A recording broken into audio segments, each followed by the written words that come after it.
I'm Matt Walden, professional racer, and today you're here with Mishimoto and a 99 Ford F250.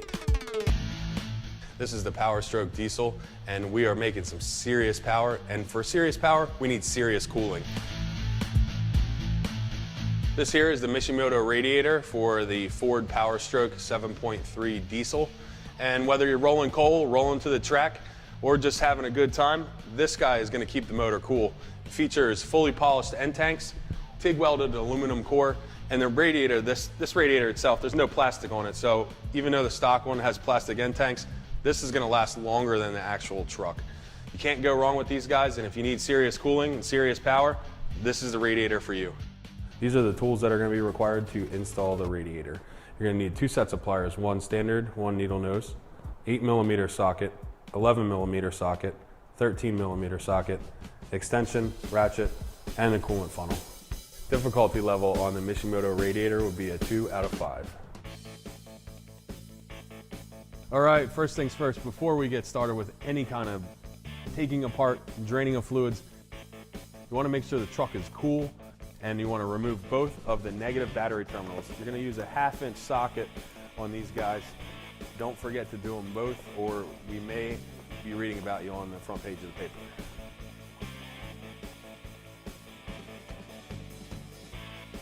So it's going to take quite some time to drain all this out. So let's go get some lunch, and we'll be right back after this commercial break.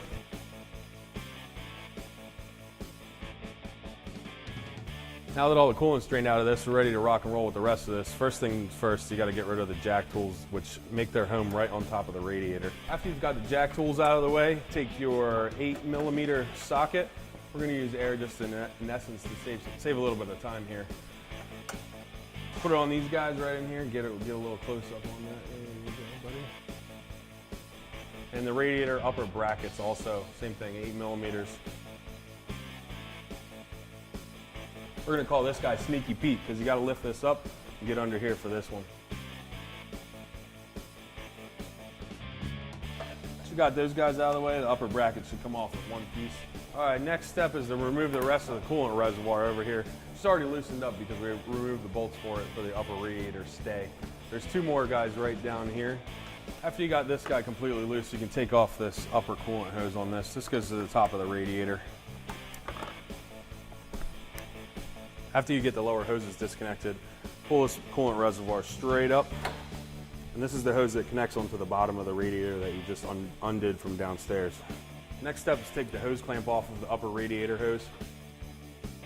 That is also 8mm. Along with the upper fan shroud on this guy. Once everything's loose, you should be able to move this fan shroud around a little bit. And it sits in 2 bottom pegs, which I'll show you in a minute, on the radiator. Once that's out of those bottom pegs, you should be able to lift this radiator right out of the truck.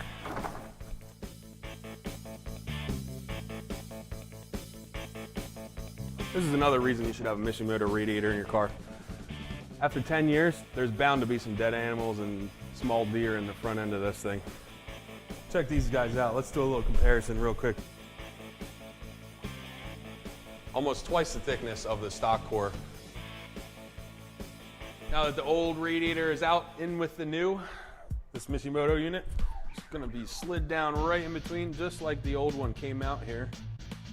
And when you're putting it down in here, make sure you get it in the bottom pegs down below. If you have to climb underneath and check it out, make sure you do so. You definitely want that to sit in the right place. Once you have the metal pegs inside of the rubber bushings in the bottom of this, put this fan shroud right back on here. There's little tabs on the bottom. You can kind of see them if you look down through here. And if you look up from the bottom of the truck, you should be able to see them as well. And then reusing the OEM screws that came out of the original radiator, you want to put these guys back in here. After you get that fan shroud bolted up, we're ready to reattach the upper radiator hose to this guy. And make sure you tighten down the clamps. Like a glove. Ready for the coolant reservoir? Slide this guy right through here between the intercooler piping and the actual fan shroud itself. And this is going to have to hook up to the bottom of the radiator, so make sure that it's not touching anything, any moving parts. Before you mount the upper radiator mounts, Pull this hose off the stock. Come over here and put this right onto the Mishimoto one.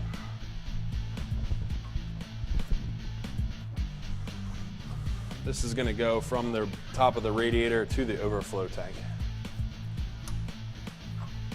Now that the radiator is sitting in place where it should be, we're going to go ahead and put the end brackets back on and make sure all your holes line up with the factory mounting points. Don't forget about Sneaky Pete under there. Make sure you get this screw back in here and 2 down here that we took out earlier. All right, now that we've wrapped pretty much everything up top here, let's go underneath, button up the lower hoses, and we're almost ready to go. Time to fit the spare tire tools back in here. You don't want to get stranded.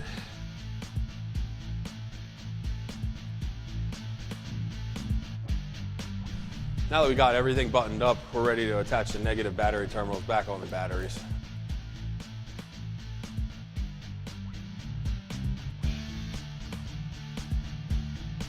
Time to mix some coolant up and get her going. Well, since this truck takes almost 5 gallons of coolant, we're going to start off by dumping 2 of antifreeze in it. Top it off with a little bit of water here.